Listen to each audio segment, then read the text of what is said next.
Welcome to Sign Facts, where every movie hides a secret. Every scene tells a deeper story.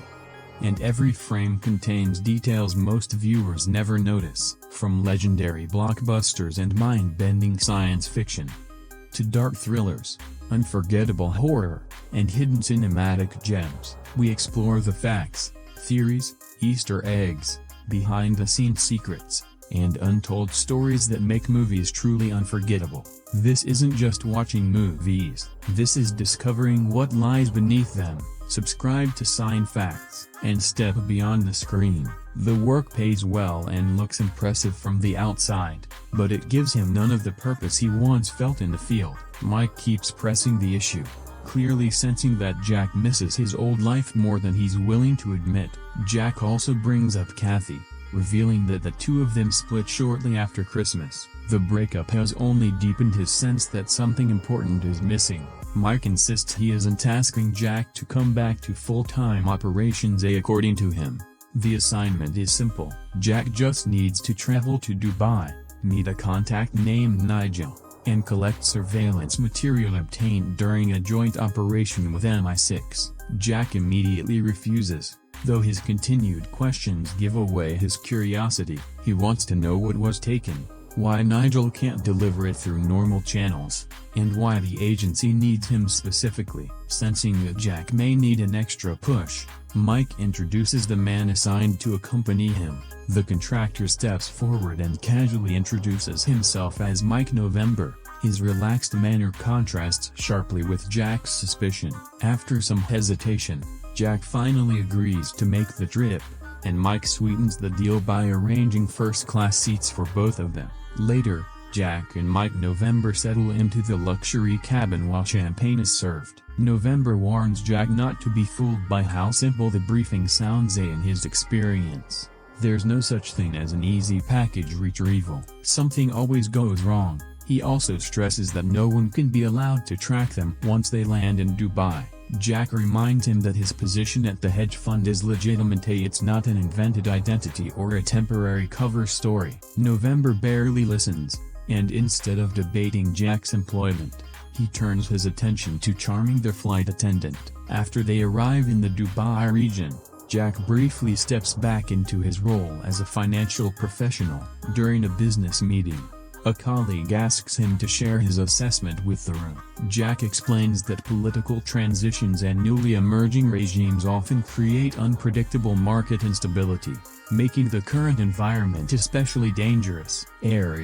One of the people present, jokes about Jack's mysterious background and his rumored history as a spy. Her teasing makes it clear she still suspects there's more to him than his Wall Street copyright. Some copyright suggests she invites him to dinner, but Jack turns her down. He already has somewhere else to be. He soon leaves with Mike November to meet the contact. Along the way, November admits his motivation for taking the assignment is mostly financial. He needs the money and doesn't pretend otherwise. Before splitting off from Jack, November hands him an earpiece and explains that he'll stay close enough to guide him. Jack has to approach the contact alone so the meeting doesn't draw unwanted attention. Through the earpiece, November reminds Jack to act naturally and avoid staring at anyone too long. Jack enters a crowded marketplace full of vendors, customers, and constant movement, and after scanning the area, spots the man he's been sent to meet. The contact is visibly on edge. The moment Jack approaches, the man demands proof of who he is. Jack explains that Greer sent him and that he's only there to carry the information out, but instead of calming down, the man grows even more suspicious, his eyes darting around the market as if danger could come from any direction. He starts questioning Jack aggressively, convinced the meeting might be a trap. At the same time, November warns Jack through the comms that someone appears to be following him. The contact reacts badly when Jack mentions Greer's name, accusing Jack of secretly working for Crown and refusing to believe his explanation. Jack lowers his voice, trying to keep the frightened man from causing a scene, but the situation is already slipping out of his control. The contact demands to know why Greer didn't come himself. Jack repeats that Greer sent him to help, and the man laughs bitterly at the idea. According to him, Greer is the one who needs saving. November hears the conversation falling apart and orders both of them to stop moving.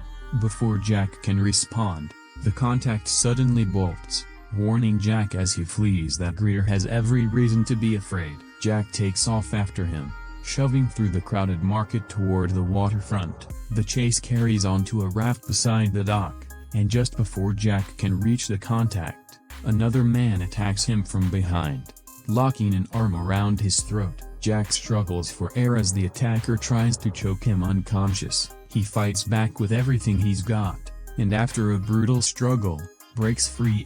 But the attacker escapes on the raft. Jack falls into the water during the fight, claws his way back to the dock, and pulls himself onto solid ground, coughing and gasping for breath, refusing to let the man get away. He keeps up the pursuit and eventually corners the attacker near the docks, demanding to know who sent him and what Crown wants.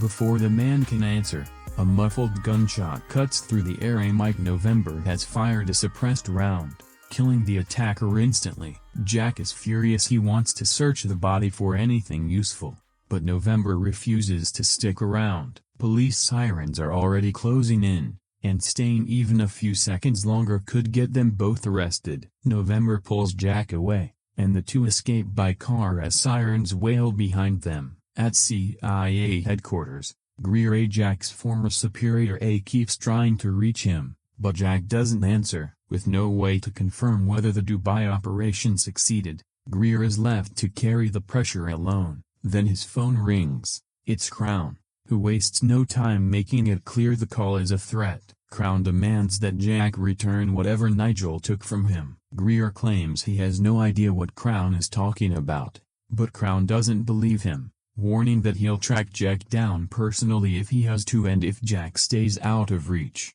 Greer will pay the price instead. Later, Jack and Mike November arrive at a safe house in Dubai. Jack immediately starts venting about everything that went wrong, from the dead contact to November shooting the one attacker who might have had answers. November tells him to stop talking. Moments later, Spear, a local intelligence officer, walks in. She sits across from Jack and calmly lays out how serious his situation has become. From the perspective of local authorities, he's now the prime suspect in two separate deaths, and his unexplained movements at both scenes make him look guilty. Jack argues that he has powerful allies who can clear up the misunderstanding, insisting Greer and the CIA will step in before things get worse. Spear challenges that, asking whether he's really sure Greer is trying to protect him. Jack insists Greer can be trusted, but Spear has evidence suggesting otherwise. She produces a photo of the man Greer supposedly killed in Karachi and sets it down in front of him. According to the official story, the victim was stabbed, yet the photo shows no visible stab wounds anywhere on the body. Spear explains that a skilled interrogator can inflict extreme pain without leaving obvious external injuries. Done right, torture can leave a corpse looking surprisingly clean. That means Greer's account of Karachi was false, and for the first time, Jack has to consider that the man he trusts may be hiding far more than he's ever admitted. Jack can barely process what he's just heard, his expression shifting from disbelief to anger as Spear watches him closely. She asks if the name Starling means anything to him. It doesn't, he's never heard it before. Spear explains that Starling was a covert operations unit Greer and Nigel created in the aftermath of September 11th, a team that operated beyond normal oversight, carrying out missions that could never be officially acknowledged. Its members worked without conventional limits, eliminating targets around the world and leaving behind a staggering number of casualties. For years the operation stayed buried, but eventually investigators got too close. Questions were raised, records surfaced, and the whole program came dangerously near public exposure. When the pressure became impossible to contain, Greer took the blame alone, letting his own career and reputation be destroyed while keeping the others' identities hidden. Among the people he protected were Nigel and Crown. Spear makes it clear that Jack is now caught in the middle of something far bigger than a failed intelligence pickup, and gives him a simple choice: cooperate with her investigation, or face the full consequences of the 2 killings tied to him. Jack understands it isn't really a choice at all. Sometime later, Greer arrives at a British intelligence facility, where Spear confronts him about his recent activities. She knows he's been secretly monitoring Nigel since before the operation collapsed. Greer denies having any hidden agenda, claiming he wasn't spying on Nigel but watching over him because he believed Nigel might be in danger. Spear isn't convinced. Greer then insists that Jack be brought in. He wants Jack to question him directly rather than rely on second-hand accusations.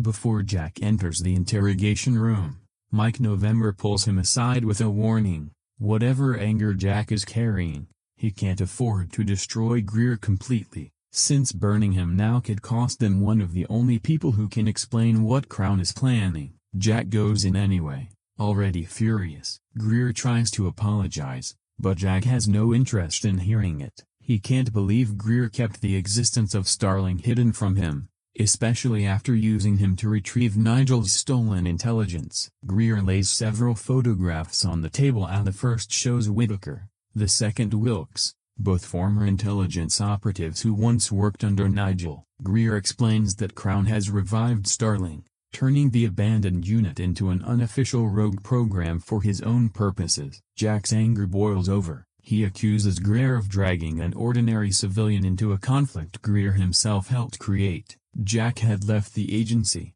built a legitimate career, and tried to move on, yet Greer sent him straight into a war zone without revealing what he was truly walking into. To Jack, it isn't just reckless, it's a betrayal. He tells Greer the whole situation is a disgrace, both to him personally and to the country Greer once claimed to serve. Greer doesn't take the accusation quietly. He reminds Jack that resigning from the CIA doesn't automatically make him morally superior. Walking away from the institution doesn't erase the compromises he made while he was part of it. Greer defends the original purpose of Starling, arguing it wasn't born out of cruelty or ambition but out of necessity, since conventional rules couldn't always stop immediate threats. He calls its creation a matter of practical judgment. Every target they removed, in his view, kept innocent people alive. The missions were ugly, he says, but the alternative would have been worse. Jack doesn't back down. He tells Greer that people like him always talk about acceptable losses as if those losses were abstract,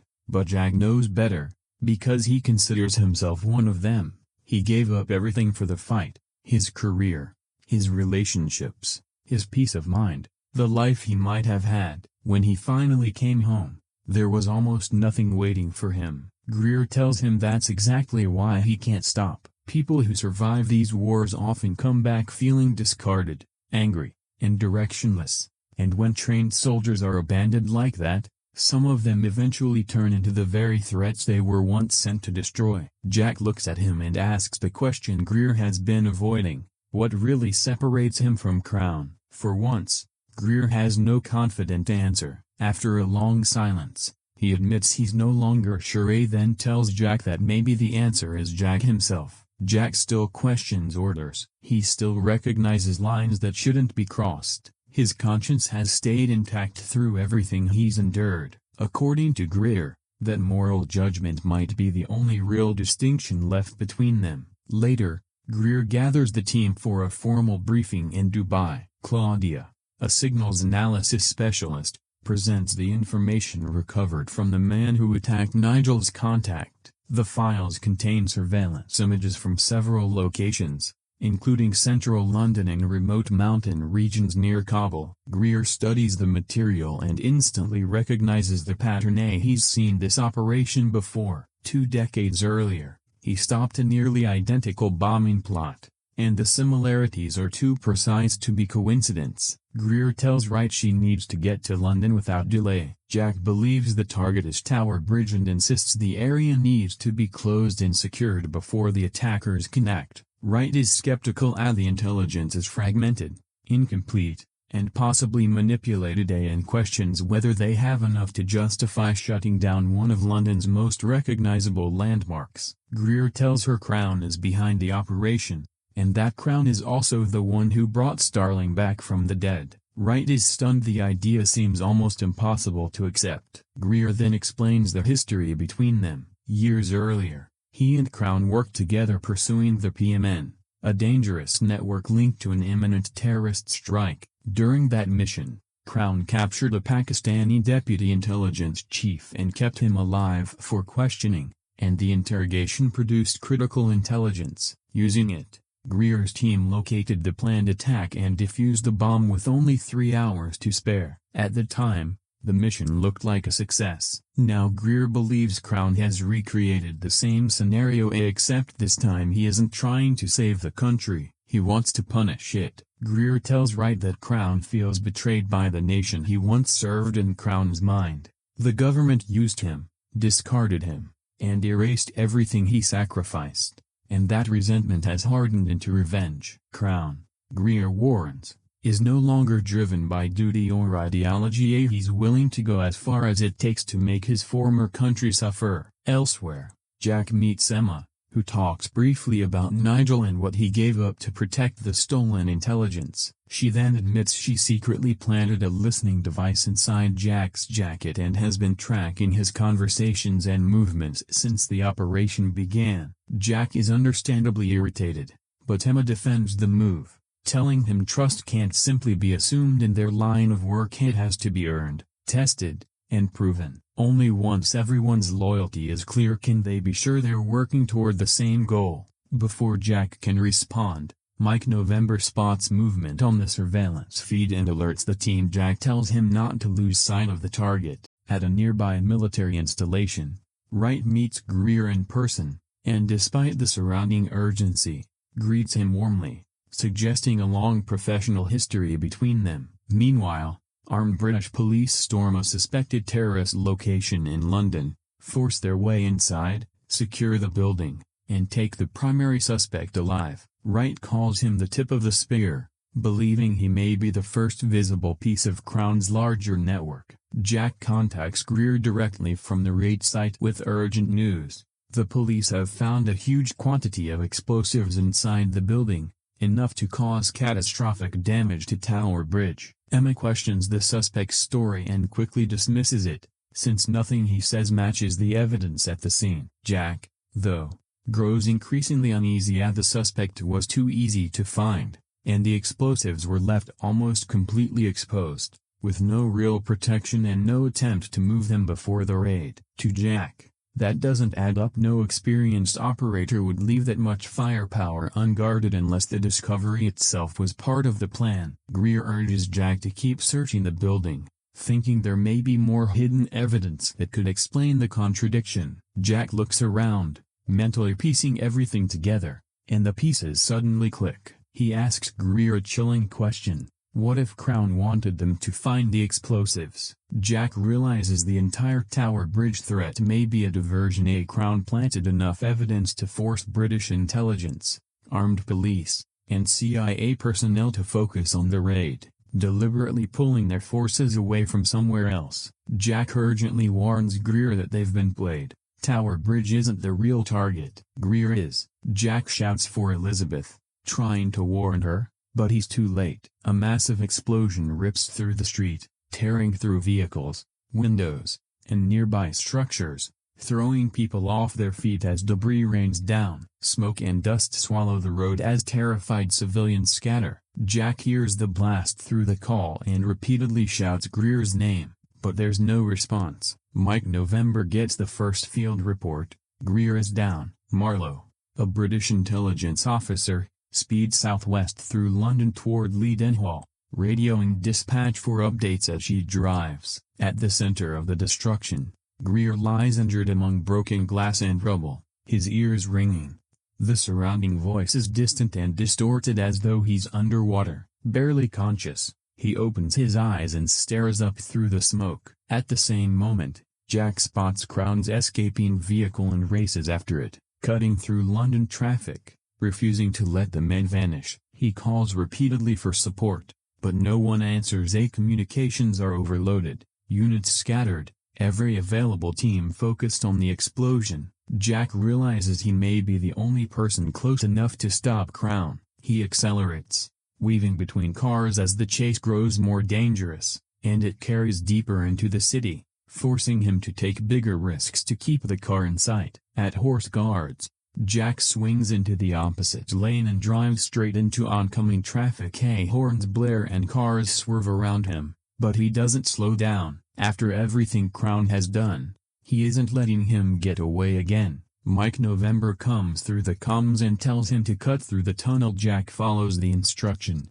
accelerating as bullets strike the car around them, rounds sparking off the metal and cracking the windows, but they keep closing the distance. Ahead, Jack finally spots Crown's car, its driver pushing recklessly through the streets and tearing into a crowded area near a church, scattering terrified pedestrians without slowing down. Jack raises his weapon and fires, shouting for Crown to stop, but Crown doesn't even acknowledge him. A moment later, gunmen inside the car return fire, forcing Jack behind cover as bullets tear into everything around him, pinning him with no safe angle to shoot back. He tries to return fire anyway, then his weapon clicks. Empty magazine. With no ammunition and nowhere to move, he's completely exposed. Just as the shooters prepare to finish him, Mike November arrives, opening fire on Crown's men and forcing them to duck, buying Jack enough cover to escape the kill zone. Mike rushes over to check him for injuries. Jack says he's physically fine,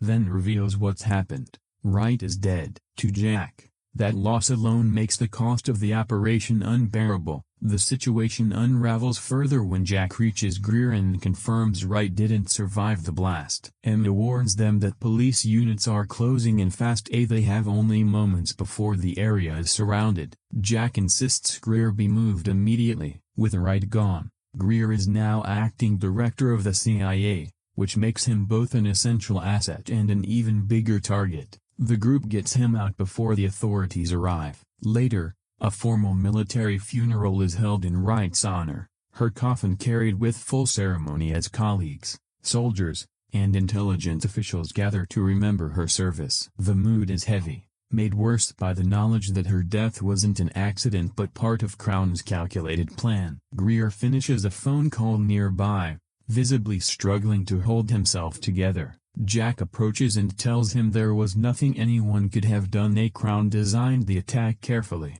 and by the time they understood the real target, it was already too late. Greer doesn't find much comfort in that. He describes Wright as the one source of light in a world that had grown increasingly dark, someone who represented something decent inside an institution built on secrets, violence, and compromise. Now that light is gone. After the funeral, Emma takes the team to Abingdon, an abandoned Royal Air Force base no longer in active service. The isolated site gives them somewhere secure to operate without drawing attention from Crown, British intelligence, or anyone else watching. Colonel Jones, a longtime family friend Emma trusts completely, takes control of the base and locks the site down. Once everyone's gathered, Jack reconstructs Crown's operation from the beginning. Crown planted fabricated intelligence knowing exactly how MI6 would respond. Every clue was designed to steer the agencies in a particular direction.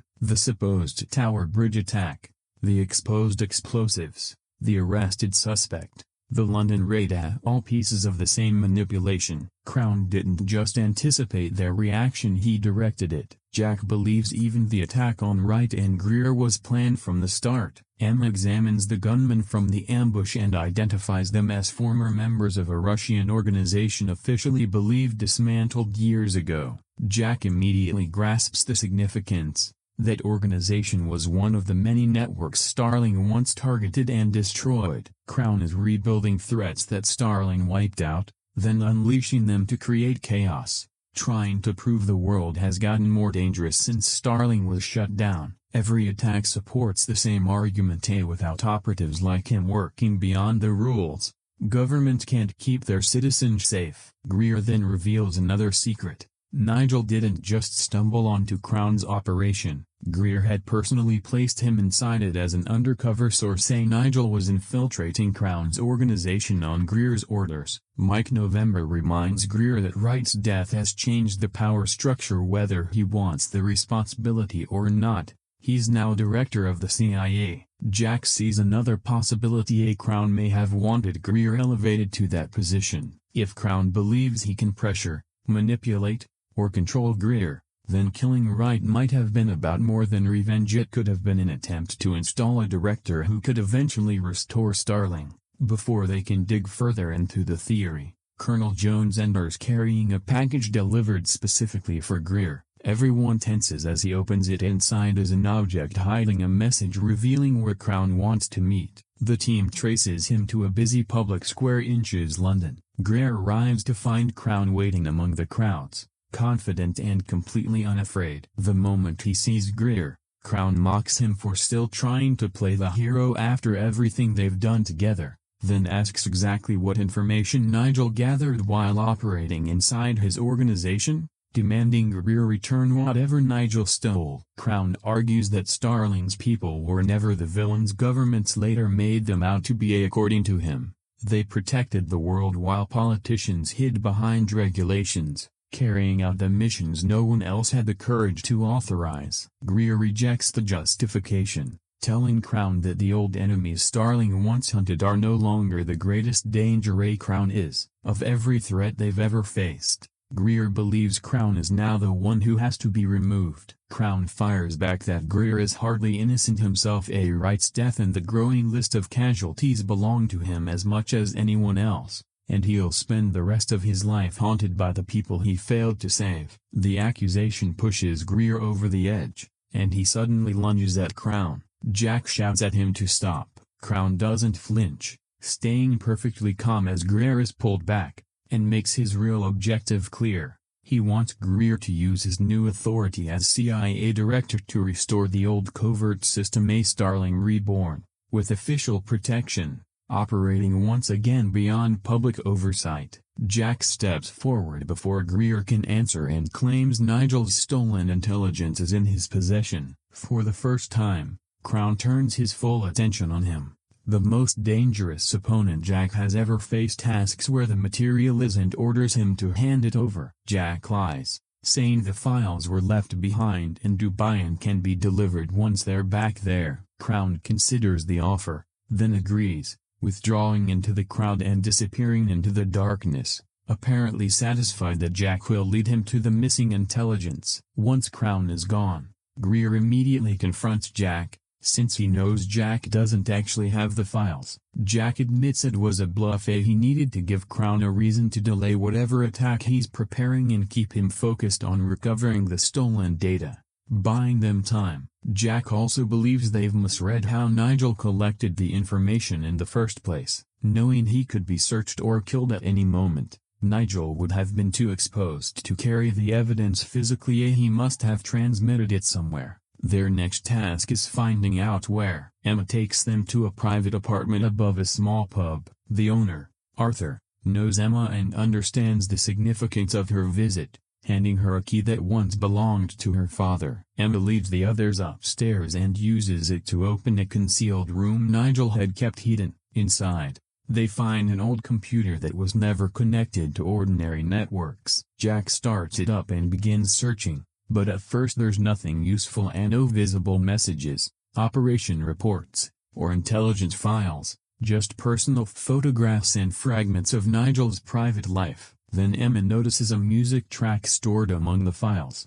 The audio starts playing unexpectedly, and Jack realizes it isn't simply a song. The file is hiding a connection path. Digging deeper, he discovers Nigel had been using the external server of an online chess platform, giving him a discrete location outside Crown's direct network to monitor live communications. Nigel had been watching Crown's operational transmissions through that server. Jack contacts Patrick, a trusted technology specialist who might be able to trace where the transmissions originated. Patrick agrees to look into the network activity and tells Jack to send everything they've recovered. As the investigation continues, another detail falls into place. Jack remembers Crown's operational nickname, Blonde Ambition, and connects the phrase to Nigel's hidden apartment, realizing the flat may have been referenced somewhere in Crown's communications. He asks Emma how many people know this location exists. She tells him almost no one. Even Spear didn't know Nigel kept a secret room above the pub.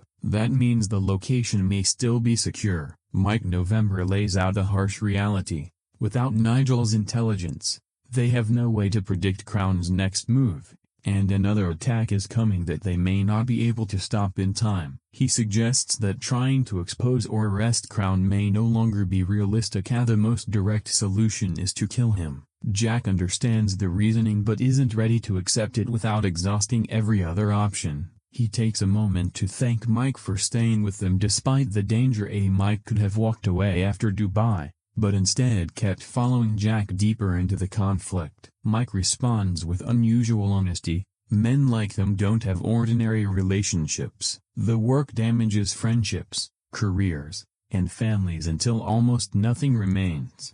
And in the end, the people who fight beside them may be the only family they'll ever truly have. For Mike, that family is Jack, Greer, and himself. Before the conversation goes further, Patrick calls back. He's found something. Greer takes the phone and demands an immediate update, but Emma cuts in and claims the investigation led nowhere, telling Greer the server was a dead end. The lie is deliberate. Jack doesn't want Greer fully involved until they're sure Crown isn't controlling or monitoring him. Privately, Jack explains what Patrick actually found. Nigel's secret server appears to connect directly to the source of Crown's entire operational network. If they can finish the data transfer, they may uncover every active cell, target, and communication channel Crown controls. That's why Crown moved so aggressively in Dubai. Nigel was trying to transmit the information when the operation collapsed, and Crown was desperate to stop the upload from completing. Jack proposes repeating Nigel's attempt, reconnect to the server and finish the transfer themselves. Elsewhere, one of Crown's operatives, Truck In, watches Greer leave the area and immediately reports his movements to Crown, who orders him to stay close and track everyone Greer meets. Emma arrives on a motorcycle to take Jack to the departure point. At the same time, Greer confirms Mike November is still committed to the operation. Mike says he's not backing out and boards the aircraft with the rest of the team. Before takeoff, Greer contacts Colonel Jones, his tone unusually respectful, acknowledging the help Jones has given and the risk he's taking supporting an unofficial mission. Emma checks in with the others and confirms arrangements have been made with Emirati intelligence, and their local contact will provide transportation and an escort once they reach Dubai. As the team moves into position, the political fallout of their plan starts to surface. Emma calls again to confirm everyone is en route,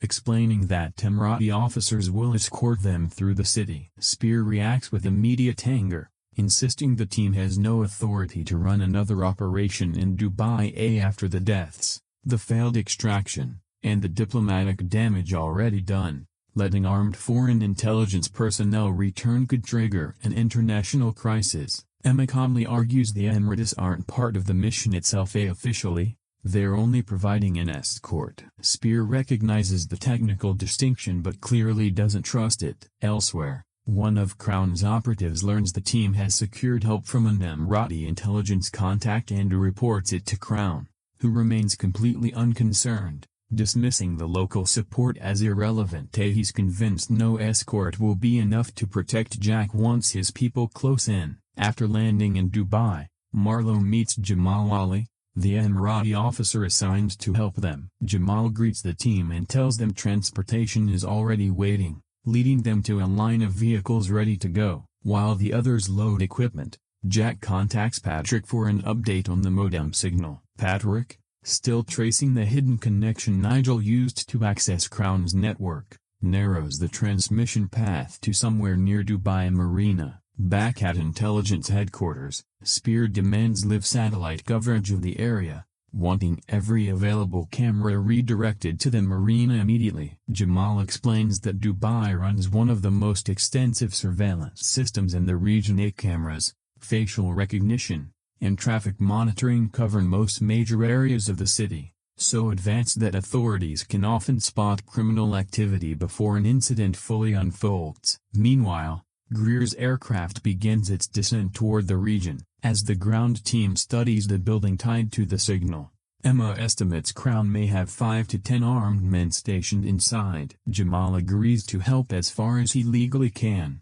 but reminds Emma that Emirati officers can't take part in a foreign intelligence assault without official authorization, that their role is limited to transportation and protection. He then mentions a possible exception: if the situation escalates into a direct threat against Emirati national security, his team would have the legal authority to intervene. Emma smiles as soon as she understands what he's suggesting. If they need Emirati forces involved, they just need to make sure Crown's men create an incident serious enough to qualify as a national security emergency. Inside the vehicle, Jack opens his laptop to establish the connection to Crown's server. Everything hinges on completing the transfer. Nigel started. He takes a slow breath and begins the transmission. Before the upload can get far, Crown's guards spot the approaching team, and gunfire suddenly erupts from the left. Bullets hammer the vehicles and shatter nearby glass as everyone dives for cover. The carefully planned approach instantly turns into chaos. Mike November pushes forward through the broken entrance,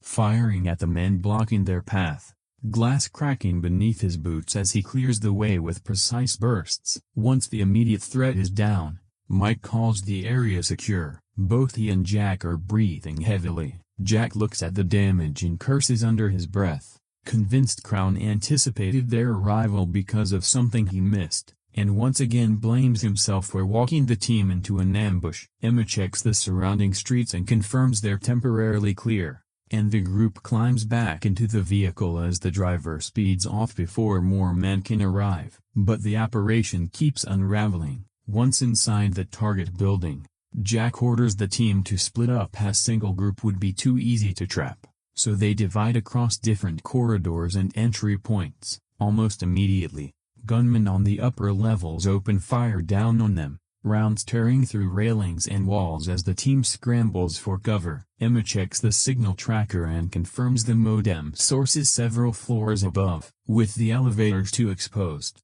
she and Jack head for the stairs, racing upward as gunfire echoes through the building. When they reach the right floor, they find the corridor blocked by a reinforced security door. The electronic lock won't respond, and there's no time to bypass it quietly. Mike steps forward and plants an explosive charge. The blast tears the door from its frame, opening a path into the secured section. Beyond it, they find the room housing Crown's servers. Mike searches for another entry point while Jack and Emma stay behind cover, eventually finding a service access door at the rear of the server room. Rather than waste time trying to unlock it, he plants another charge and detonates it, blowing the rear entrance inward. Jack immediately connects Patrick to the server system, and from his remote location, Patrick starts navigating Crown's encrypted network, breaking through the security layer by layer and copying everything inside a Crown's operational structure: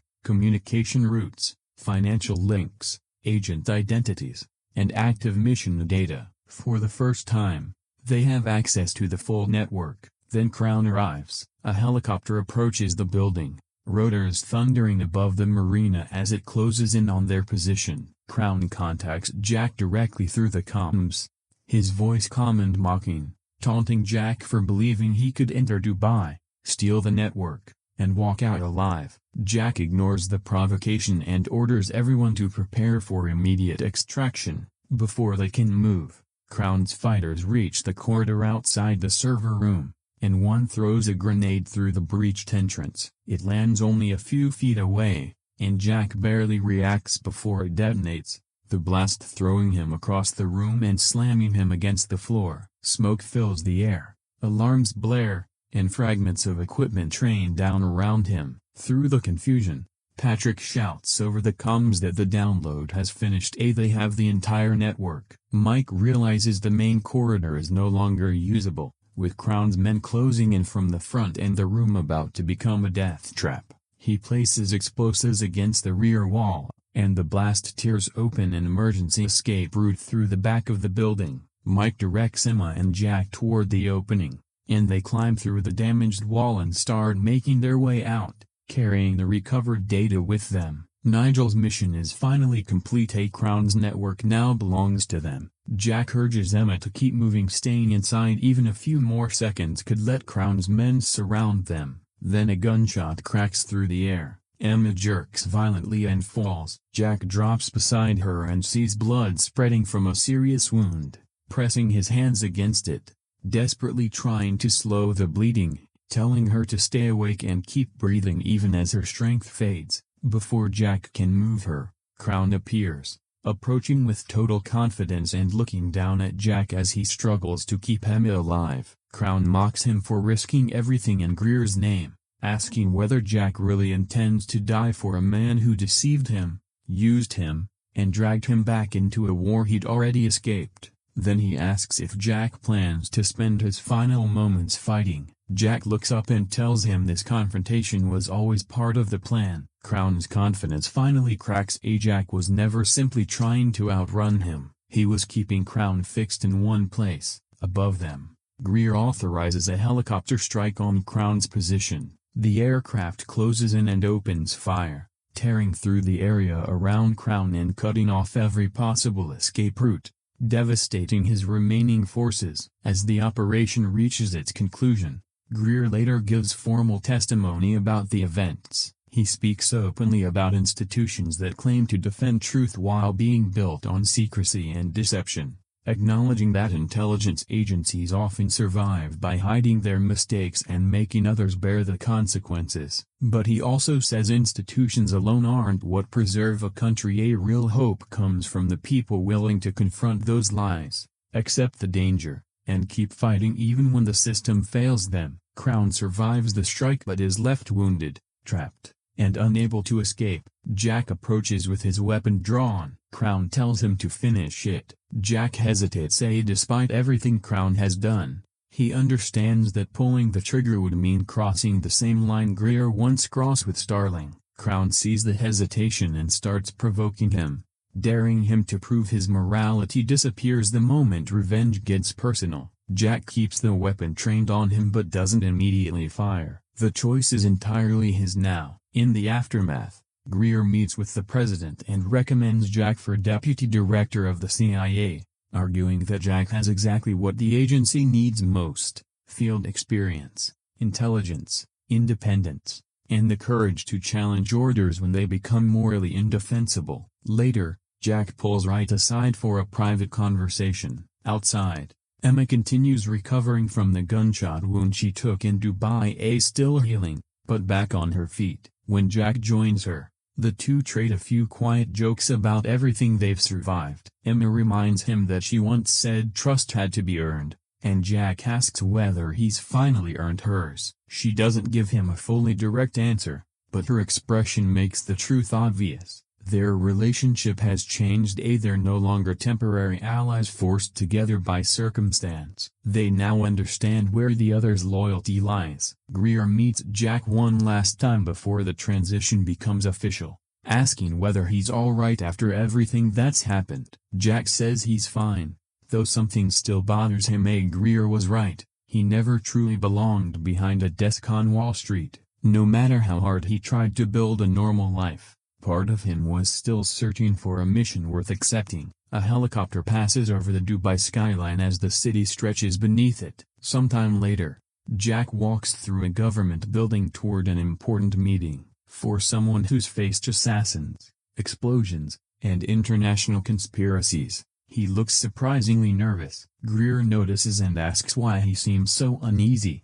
but Jack doesn't get the chance to answer as the doors open, and he steps into the room to formally begin his new position as deputy director of the CIA. Before Jack enters, Greer offers him one final assurance: whatever comes next, he won't face it alone. The reaction to Jack Ryan, Ghost War, is all over the place, and honestly, I get why. For some viewers, this is easily the weakest thing connected to the series. Not just disappointing, but the kind of disappointment that stings a little more because the earlier seasons built up so much goodwill. People went in expecting a proper continuation, something tense and intelligent, maybe a little complicated, and instead came away wondering how the same characters ended up in such a basic action movie. Then there's the completely opposite reaction. Some people watched it, had a good time, enjoyed the shootouts, liked seeing the old cast together again, and moved on with their evening perfectly satisfied and no anger. No sense of betrayal. Just 2 hours of familiar faces, international locations, car chases, and gunfire. For that audience, the movie does exactly what it needs to do. And I think the difference comes down to what you expect from Jack Ryan. If you press play wanting a serious espionage thriller, this movie can feel painfully shallow. The story is easy to predict, the twists barely qualify as twists, and there are moments where the logic falls apart almost immediately. You start asking questions the film clearly doesn't want you to ask. After a while that becomes distracting, because Jack Ryan is supposed to live in stories where intelligence matters. You expect the plot to stay a step ahead of you, or at least make the characters feel like they're grappling with something complicated. Here, the movie often seems more interested in getting everyone to the next chase. But if you approach it as a simple streaming action film, the weaknesses become easier to forgive.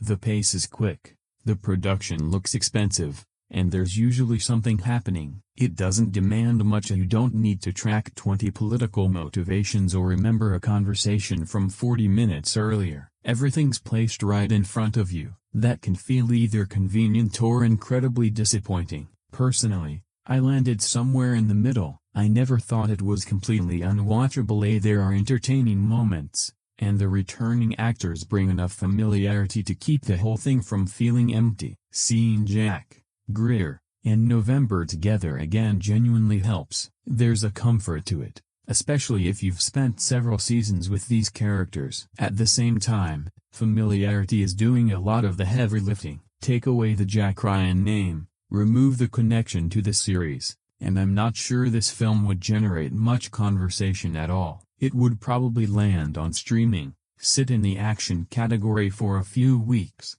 and become one of those movies people half-watch while eating dinner or checking their phones. That sounds harsher than I mean it to, because there's definitely an audience for that kind of movie. Sometimes you genuinely want something easy, something you can watch on a quiet evening without studying every detail, where the good guys are easy to spot, the villains are clearly bad, and the action keeps things moving. The problem is that Jack Ryan has usually promised more than that. That's why the low ratings don't surprise me, but neither do the positive reviews. Both reactions make sense. The people calling it terrible are measuring it against the series, the books, and earlier adaptations that gave the character more depth. The people defending it are judging it as a modern action thriller that's polished, fast, and reasonably entertaining. Those are two very different standards, and the film sits awkwardly between them. It's too tied to the series to be judged as just another random action movie,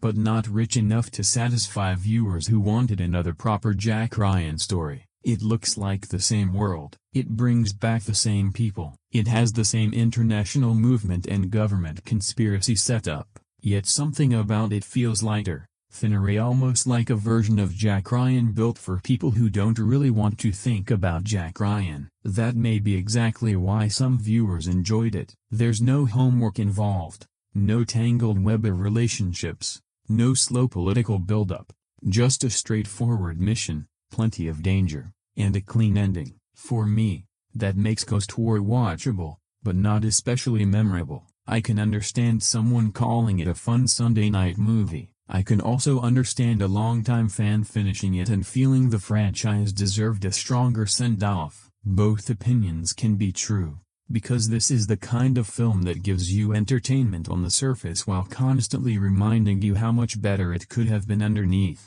So is it the disaster some reviews make it out to be? Probably not. Is it one of the best Jack Ryan stories? Not even close. It lands in that frustrating middle ground, polished enough to watch, familiar enough to enjoy in places, but far too ordinary to leave much of an impact once the credits roll. The biggest problem with Ghost War is that it doesn't arrive on a blank slate. People already know this version of Jack Ryan. They watched him across several seasons, followed the relationships, got used to the slower political build-up, and saw how the show could take its time with a threat before letting everything explode. So when this movie showed up, expectations were naturally high, maybe too high, but not unfairly so. The series created those expectations itself. At its best, Jack Ryan wasn't just about gunfire or someone sprinting through a foreign city with an earpiece in. It had room to breathe. A suspicious conversation could sit there a while, a minor detail could resurface later and actually matter. Characters were allowed to develop beyond whatever job they had in the plot. Even when the story got unrealistic,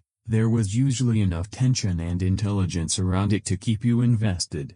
The movie doesn't have that luxury, and you feel it almost immediately. Everything moves faster, but not necessarily better. Information gets dropped into conversations, characters make snap decisions, and the story pushes ahead before you've had time to care about what just happened. It's as if the film assumes your connection to the series will fill in the missing weight. Sometimes it does, as seeing familiar faces creates an instant sense of comfort.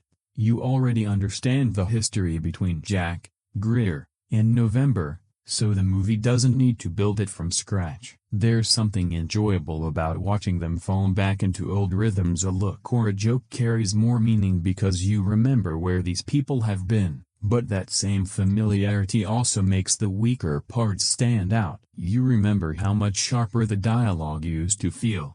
You remember when Jack solved problems by noticing something everyone else missed, rather than simply arriving at the next action scene. You remember threats that unfolded gradually and villains connected to a wider political situation. Here, a lot of that gets reduced to quick explanations and broad motivations. That's where the disappointment starts. And it's not only about comparisons to the television series. Jack Ryan comes with decades of baggage. Films like Patriot Games and Clear and Present Danger gave audiences a version of this world that felt serious, tense, and grounded even in cinematic moments. Those stories understood Jack was most interesting when he seemed slightly out of place amid the danger around him. He wasn't supposed to be the loudest person in the room. He was the one thinking while everyone else reached for a weapon.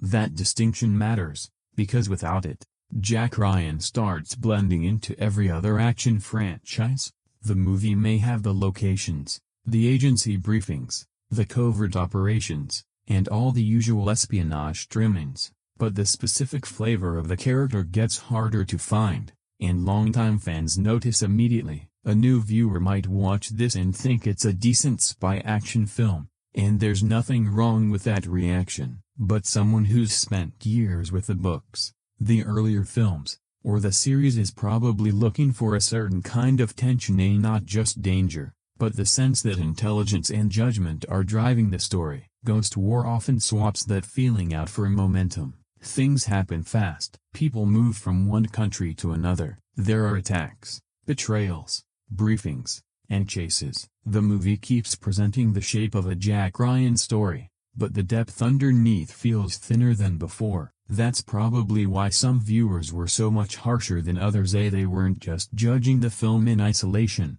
they were comparing it to the version already living in their heads. The earlier seasons built a world where these characters felt settled and the political material had room to develop. The movie asks the audience to accept a faster, simpler version of all that. For some, that adjustment is easy. For others, it feels like a downgrade. I kept catching myself thinking about what the story might have looked like as another season. Maybe the villain would have had more room to become interesting. Maybe Greer and November would have gotten actual arcs instead of being slotted in whenever needed. Maybe the conspiracy would have felt less like a collection of familiar ideas and more like something carefully built. That doesn't mean longer is automatically better. Television can drag things out too, but this particular story seems to need more room than the movie gives it. Once you start comparing it to the strongest Jack Ryan material, the gap is hard to ignore. The production is polished, the cast knows these characters, the film understands the visual language of the series, yet it rarely matches the same confidence in its storytelling. It looks connected to what came before, but it doesn't always feel connected. That's the frustrating part. Nobody expected a perfect adaptation. Most viewers probably would have accepted a simple, entertaining continuation. But when a franchise has already shown it can deliver layered espionage, strong relationships, and patient suspense, a basic action movie feels like less than it should be. Ghost Tour isn't only competing with other films released around it, it's competing with its own history, and that may be the one battle it was never going to win. The easiest way to describe Ghost War is that it feels like 2 episodes of the show stitched together and released as a movie. Not a disaster, not completely cheap, just oddly shaped. Same cast, same general look, same international locations, same kind of government conspiracy the series has used before. On the surface, everything's familiar. You could pause it halfway, come back the next night, and it would honestly feel like you'd finished one episode and started another. That's not necessarily bad. Plenty of fans wanted more time with this version of Jack Ryan, and the movie gives them that. Krasinski's back, Greer's back, November's back, and the whole thing carries the comfort of returning to a show you already know. Very little adjustment is required. The movie drops you into the world and expects you to keep up. The problem is that a film needs a slightly different kind of energy, some sense that the story was important enough, big enough, or emotionally weighty enough to justify moving from television to a feature. Ghost Tour never really builds that feeling. It plays like another mission, a fairly busy one, sure, but still something that could have easily been split into episodes and slotted into another season. Even the structure has that television rhythm: an opening incident, a briefing, a few separate investigations, some international travel, an escalation, then a big action sequence at the end. It's all competently arranged, but it doesn't have the shape of a story built specifically for cinema. It feels like the filmmakers took the familiar ingredients of the series, bumped up the budget slightly, and removed the episode breaks. You can almost sense where those breaks would have gone. There are scenes that feel like mini cliffhangers, followed by sudden shifts in location or tone. Characters vanish for stretches, then reappear exactly when needed. Certain developments feel important for 10 minutes, then quietly fade into the background. In a season, that structure can work because there's time to circle back to those threads. Here, there's nowhere to circle back to. The movie keeps moving because it has to reach the ending before the runtime runs out. That creates a strange effect where the plot feels both rushed and stretched at once. Some ideas get introduced too quickly, while other scenes run longer than they need to. It's as if the story was originally designed to breathe across several hours, then compressed without fully rebuilding the pacing. That's why the film can look expensive and still feel small. The locations are impressive. The vehicles, weapons, and set pieces all suggest a serious production budget. Nothing about it looks like a low-level TV special. But scale isn't only about money, it's also about how much weight the story carries, and Ghost Tour never feels especially heavy. The stakes are supposedly enormous, yet the movie treats them with the casual rhythm of another weekly assignment. Jack gets pulled back in, the team reunites, the bad guys reveal themselves, and everyone starts running through cities with guns. It's familiar enough to be comfortable, maybe too comfortable. There's also a real difference between continuing a television story and turning that story into a movie. A continuation can simply give viewers more of what they already liked. A movie usually needs to justify itself with something new: a stronger emotional conflict, a more memorable villain, a shift in the character, some sense of finality. This one seems unsure what it wants to be. At times it feels like a farewell to Krasinski's version of Jack Ryan. The returning cast and the focus on their shared history suggest a closing chapter. Other moments feel like setup for another movie, or even another series. It ends neatly enough, but without the impact of a genuine conclusion. That uncertainty makes the whole project feel slightly temporary, like something produced because the franchise was still valuable and the cast happened to be available. For viewers who loved the show, that may be enough. There's real pleasure in seeing these characters together again after several seasons with them. The movie doesn't need to rebuild their chemistry, because the audience brings that history into every scene, but it also means new viewers get a thinner experience. Without the emotional backstory of the series, Greer and November can feel less like fully developed characters and more like reliable teammates who show up when the plot needs extra help. Jack's relationships with them matter because of earlier seasons, Not because this film does much to deepen them. That's another reason it struggles to stand alone. A proper movie should ideally work even for someone coming to the story cold. Ghost War can be followed without watching the series, but following the plot and actually caring about it are two different things. The emotional payoff mostly comes from recognition. You're happy to see these people because you already know them. The film leans on that, and once you notice it, the bigger budget becomes almost beside the point. The explosions are bigger, the streets busier, the action a bit more polished, but the storytelling still feels built for television and not the best kind, either. More like a mid-season two-parter meant to keep the audience entertained before the main story continues, except there may not be a main story after this. That's what makes the film feel so strange. It could be the ending of an era, but it doesn't carry the emotional weight of an ending. It could be the start of a new phase, but it doesn't introduce enough fresh material to feel like a beginning. So it sits in the middle, a long episode pretending to be a movie. There's enough here for fans to enjoy. The cast is familiar, the action frequent, the production polished, but as a feature film, it never quite becomes more than an extension of what came before. It's not cinematic because the screen is wider or the budget bigger. It's cinematic when the story feels like it had to be a movie, and this one never really does. The story in Ghost War isn't hard to follow because it's complicated. It's hard to follow because too much of it feels unfinished. There's a difference. The movie throws around plenty of spy thriller material to suggest something large and layered is happening. Secret operations, hidden loyalties, old programs, government officials, rogue agents, data everyone wants, people traveling between Dubai and London speaking in very serious tones. On paper, that sounds like a proper Jack Ryan conspiracy, but the film rarely gives any of it enough time to settle. A new piece of information appears, someone reacts to it, and before you've fully understood why it matters, the movie is already moving to another location or action scene. The basic idea is usually clear. Bad people have a dangerous plan. Jack needs to stop them, but the smaller connections around that idea are where things start falling apart. There were several moments where I wondered if I'd missed a scene. Maybe I looked away for a few seconds. Maybe there was an earlier conversation that explained this. Maybe one character had already established why another could suddenly be trusted. In most cases, no, that connection simply wasn't there. The movie seems to assume speed will paper over the gaps. If it keeps moving fast enough, maybe the audience will accept the next development before questioning the last one. Sometimes that works. Action films do it all the time,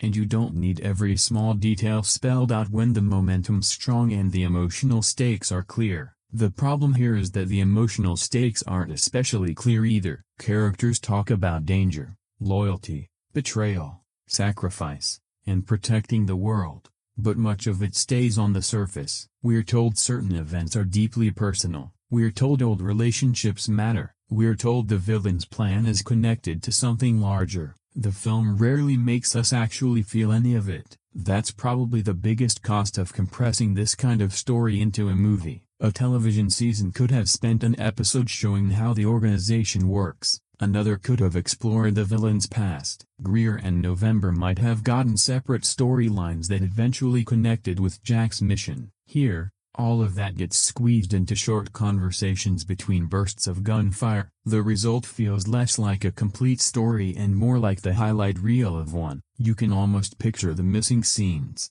the villain developing his plan, Jack wrestling with whether to return, Greer dealing with the fallout of bringing him back, November working through his own connection to the mission, Emma becoming more than just a capable new partner introduced to keep the plot moving. There are pieces of all that, just not enough. Liam Crown is a good example. The movie clearly wants him to feel intelligent, dangerous, and ideologically driven, not just another man with weapons. There's an old plan behind what he's doing, and the script gestures toward a worldview that gives the conflict some weight, but his motivation never gets strong enough to actually carry the story. We understand he's angry. We understand he believes his actions prove something. Beyond that, his organization, his influence, Even the logic of his operations stay vague. The movie gives him the outline of a serious villain without filling in the details that would make him convincing.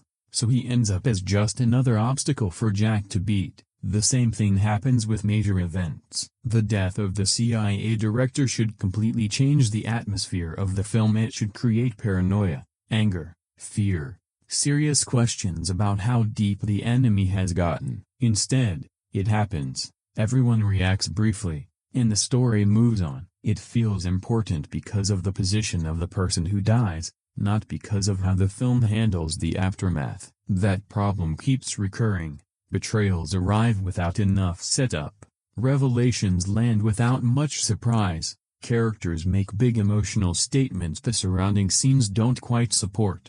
Plot threads seem significant until the movie quietly drops them. Even Jack's return feels strangely easy. He's left the CIA. He's living a different life, working in the private sector. That should create real tension. Why come back? What's changed in him? What does returning cost him? Greer asks, and Jack basically goes along because the story needs him in the mission. That kind of efficiency may keep the runtime in check, but it strips out the human side of the decision. Jack doesn't feel pulled back into a world he tried to leave. He feels like an actor arriving for the next installment. There's also a meeting in Dubai near the end that seems tied to something bigger, but the film doesn't give it enough context to land properly. It feels like either a leftover from a longer version of the story or set up for something that might happen later. That's the strange feeling hanging over the whole movie, and often plays like the short version of a longer, possibly better story. Not necessarily a masterpiece, just one with enough room to explain itself. That's why the pacing gets such mixed reactions. Some viewers find it fast and entertaining because there's so little downtime. Others find it boring even with constant movement, because speed isn't the same as engagement. A movie can jump from chase to shootout to briefing and still feel empty. Ghost War keeps handing us events, but not always consequences. It gives us information, but not always context. It gives us relationships, but leans mostly on what the series already built. The plot moves, the story doesn't always develop.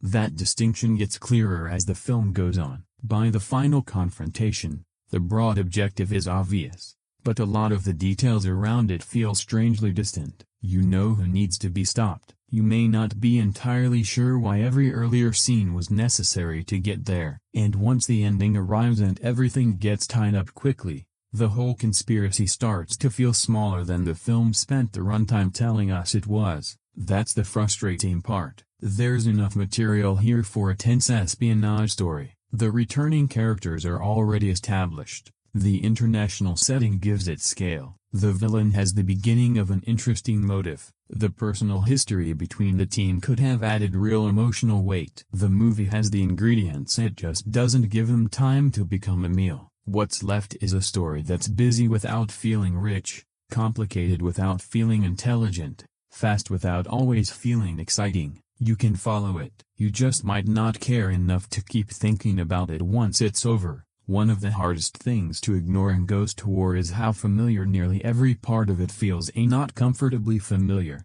more like you've seen the same pieces before in better movies, arranged with more personality, more tension, and usually a more interesting villain. There's a rogue operative, a secret program supposedly buried, government insiders who may or may not be trustworthy, hidden data, snipers, hackers, private meetings in expensive locations, a dangerous plan carried out by former intelligence people convinced the system has failed. None of that is automatically bad. Spy thrillers have always recycled certain ingredients. That's part of the genre.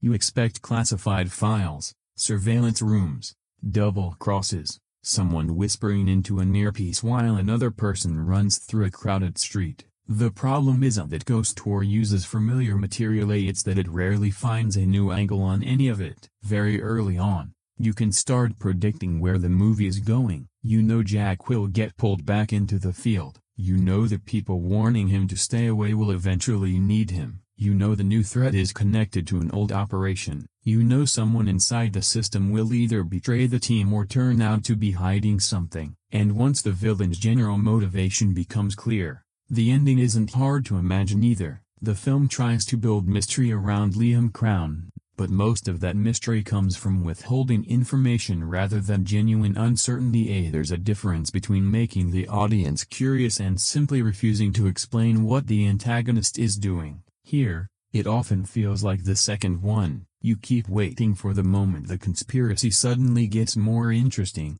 when one detail reframes everything before it. That moment never really arrives. The pieces fall into place, but they form almost exactly the picture you expected. Even the twists feel less like twists and more like scheduled plot updates. Someone reveals a hidden connection, another character turns out to know more than they let on, a plan that seemed finished gets another layer. These things happen because spy movies are expected to have them, not because the story has earned them. That makes the film feel oddly passive. You are not being pulled forward by curiosity, just waiting for it to catch up with what you already guessed. The comparisons to Mission Impossible are hard to avoid. As secret organization operating outside the system, former agents turning on the institutions that created them, a global threat wrapped in questions about control and security. It's all very close to territory that franchise has already covered. Then there are the Bourne-style elements,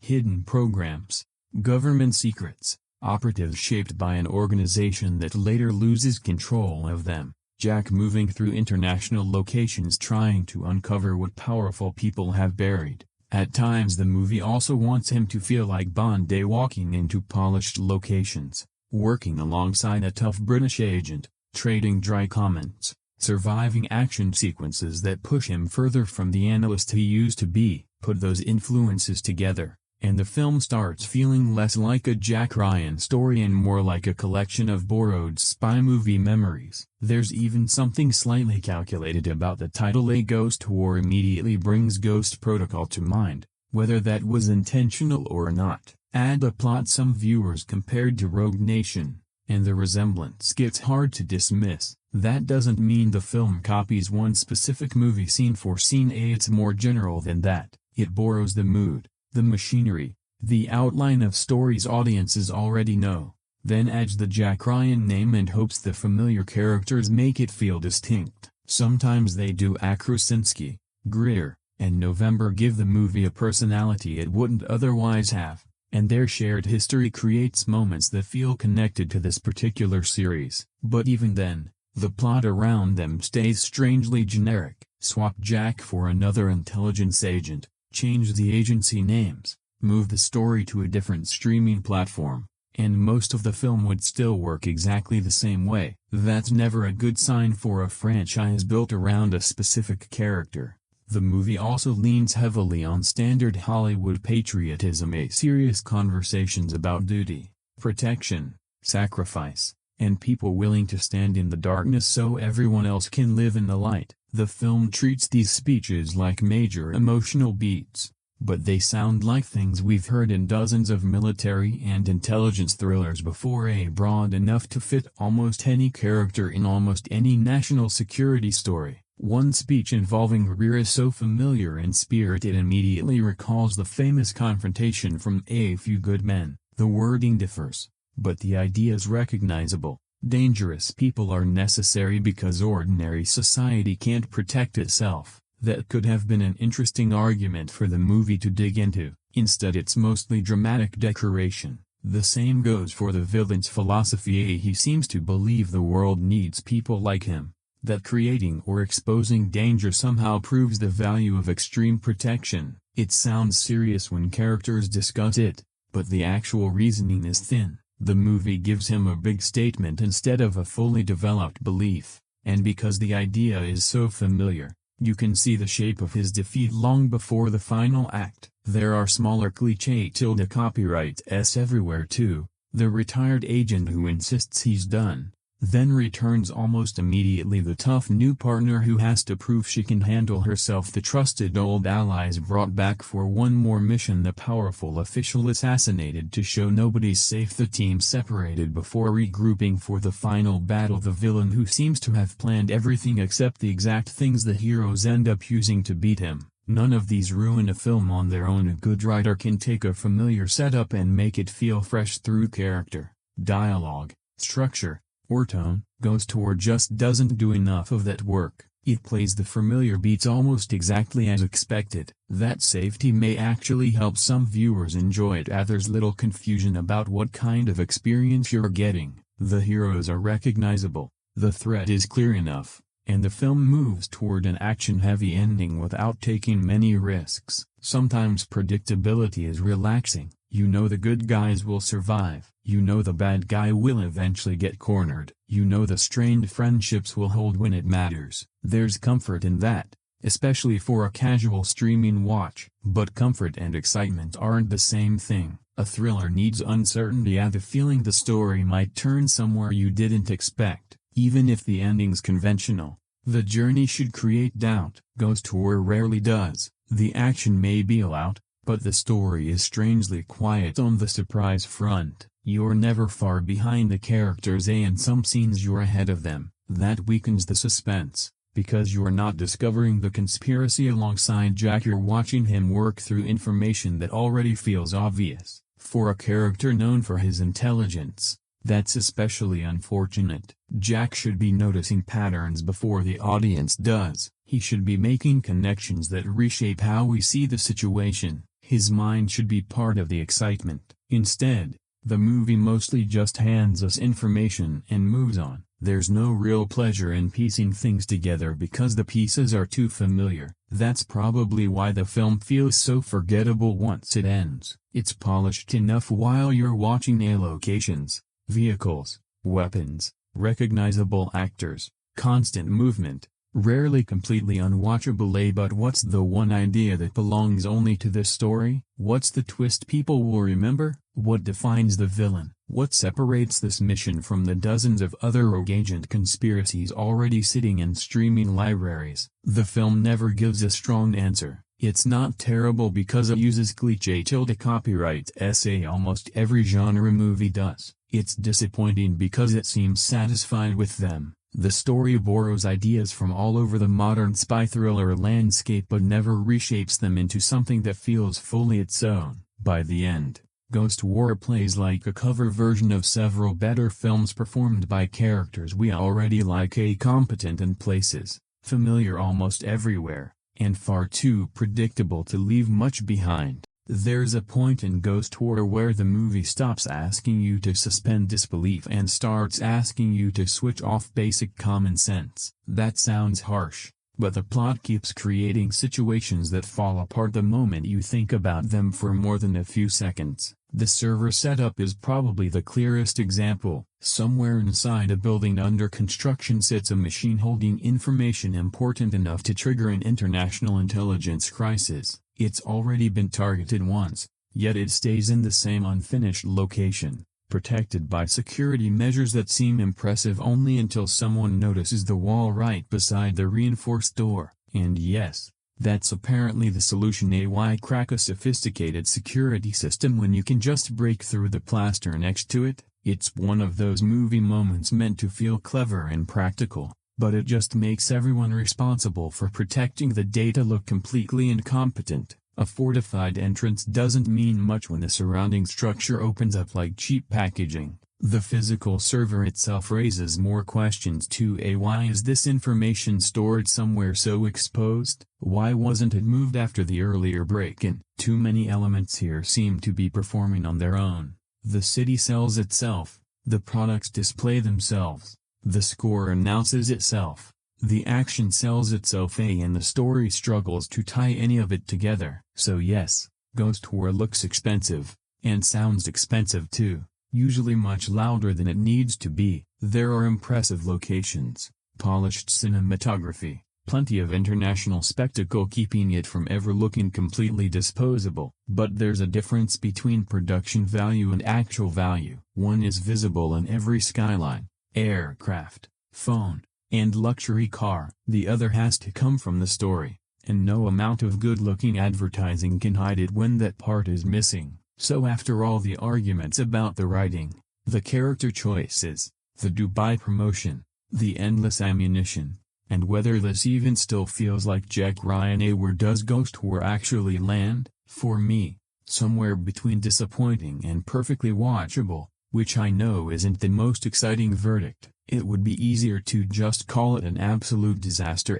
Plenty of viewers have, and I understand the reaction. It would also be easy to defend it as a fun, uncomplicated action movie that critics are taking too seriously. There's some truth in that too. The frustrating part is that Ghost Tour sits right in the middle. It does enough well that calling it completely terrible feels exaggerated, but it wastes enough potential that calling it a strong continuation feels too generous. It looks good, the cast is familiar, the action moves. There are a few enjoyable chases, some solid shootouts, attractive locations, and moments where the chemistry between Jack, Greer, and November reminds you why people got attached to this version of the franchise in the first place. Then the characters start re-explaining the conspiracy, or someone survives something ridiculous, or another familiar spy movie beat shows up without much personality, and the movie slides back into mediocrity. That's probably the most accurate word for it.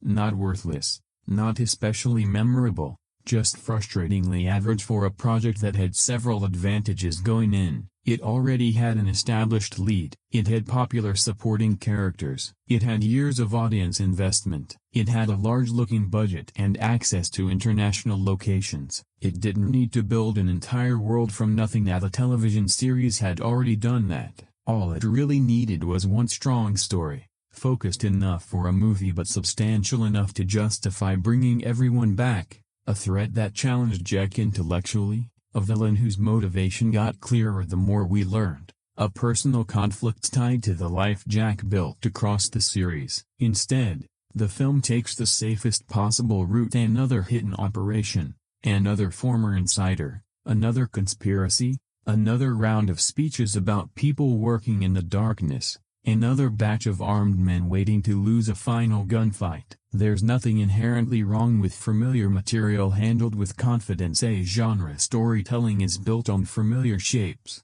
and most spy thrillers involve secrets, compromised agencies, betrayals, and powerful people hiding inconvenient truths. The difference comes down to the details, and Ghost Tour rarely finds enough of them. That doesn't mean you can't enjoy it. The best way to watch this movie is probably at home, on a quiet evening, with expectations set fairly low. Don't approach it as the next great Tom Clancy adaptation. Don't expect the careful political tension of the better seasons. Don't go looking for a puzzle that rewards close attention. Treat it as a streaming action film with characters you already know, and under those conditions, it works reasonably well. The production is polished enough for a big screen TV. The plot is simple enough that missing a line of dialogue won't wreck the experience. The action shows up regularly. You can eat, glance at your phone, come back, and still understand that Jack is chasing the same bad people for roughly the same reasons. That may sound like an insult,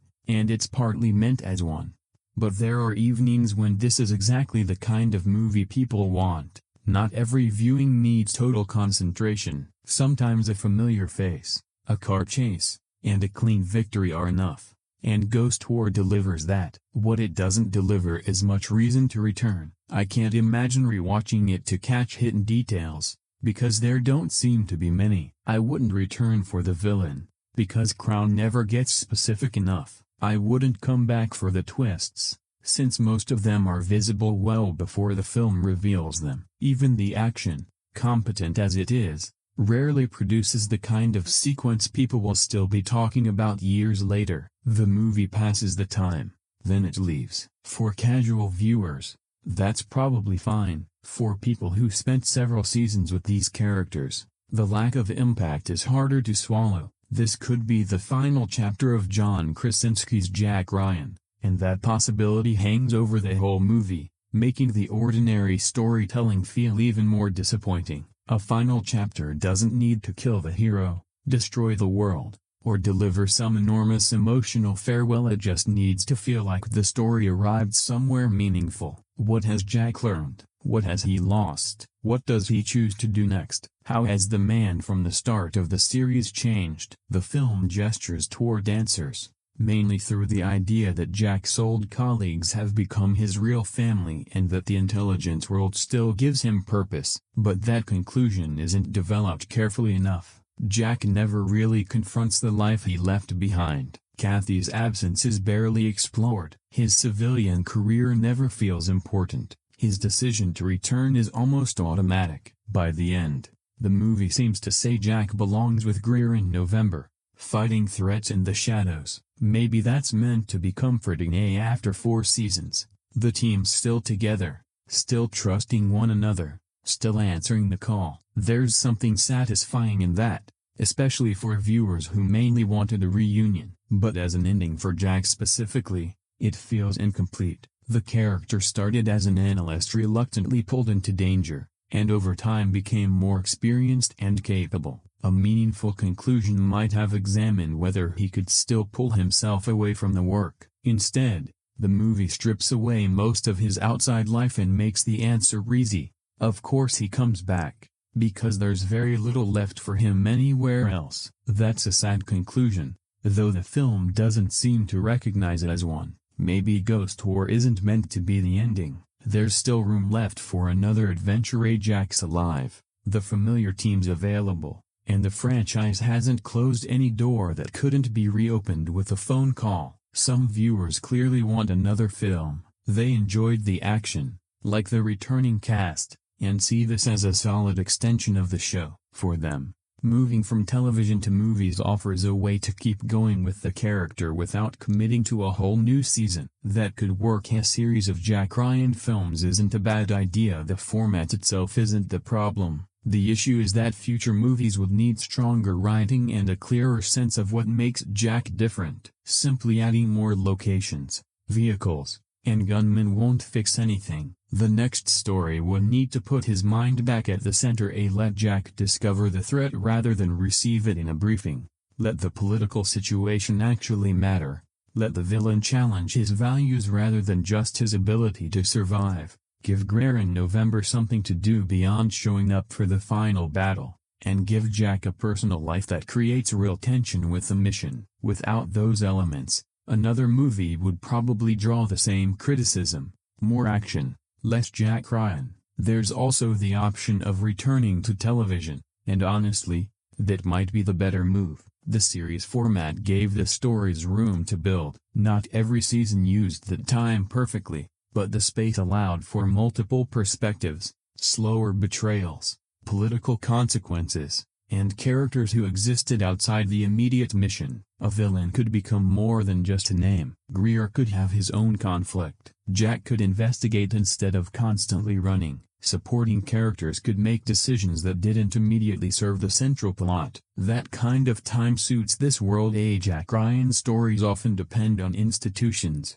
international relationships, financial systems, military decisions, and information that only becomes meaningful once several pieces connect. Compressing all of that into 2 hours creates pressure to simplify. The conspiracy becomes a shortcut. The characters become functions. The analysis becomes exposition. The climax becomes gunfire. Another season could avoid that, though only with disciplined writing. A more runtime doesn't automatically create depth, and a weak story stretched across 8 episodes would be worse than this. But the potential is there. The television series already proved Krasinski's version works best when Jack has time to think. A movie can capture that too. Of course, earlier Jack Ryan films did. Patriot Games and Clear and Present Danger balanced suspense, politics, action, and character without needing 8 hours. And they understood that Jack shouldn't feel like the most dangerous person in every room. He becomes compelling when the danger is bigger than him.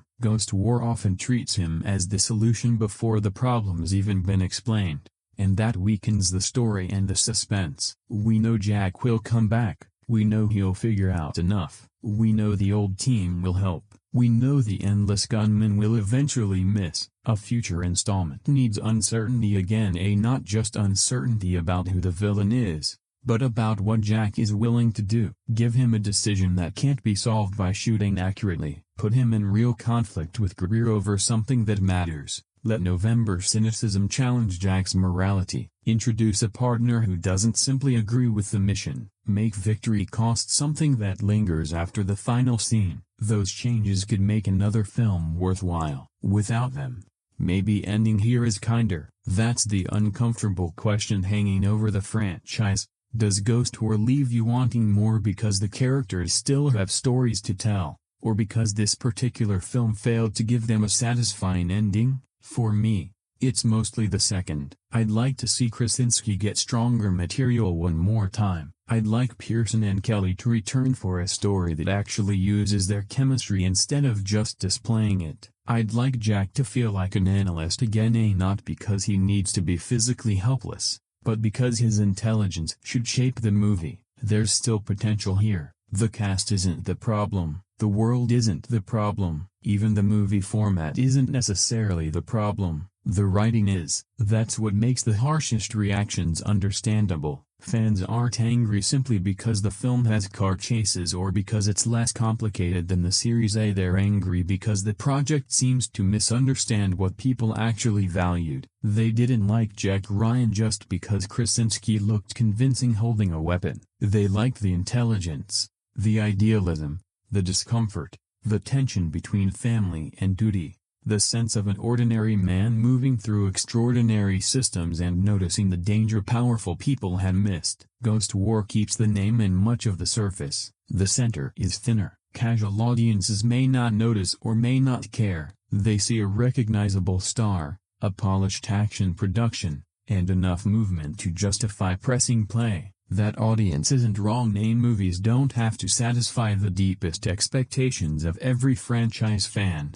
and sometimes entertainment is enough. The question is whether this particular franchise should settle for enough. Jack Ryan is surrounded by competition now. Streaming platforms are full of spies, soldiers, assassins, former agents, lone wolf drifters, and government conspiracies. Every week seems to bring another serious man carrying a gun through an expensive location. The character needs his intelligence and humanity more than ever. Without them, he disappears into the crowd. That's what happens here. Ghost War becomes another polished streaming thriller, better looking than some, worse written than others, easy to start, easy to finish, easy to forget. It's not the painful endurance test some reviews describe, at least, not for me. There are slow, clumsy scenes, but the movie moves often enough. The familiar cast provides some warmth, a few action sequences work on a basic level. I was never desperate to turn it off. I was also rarely excited to see what happened next,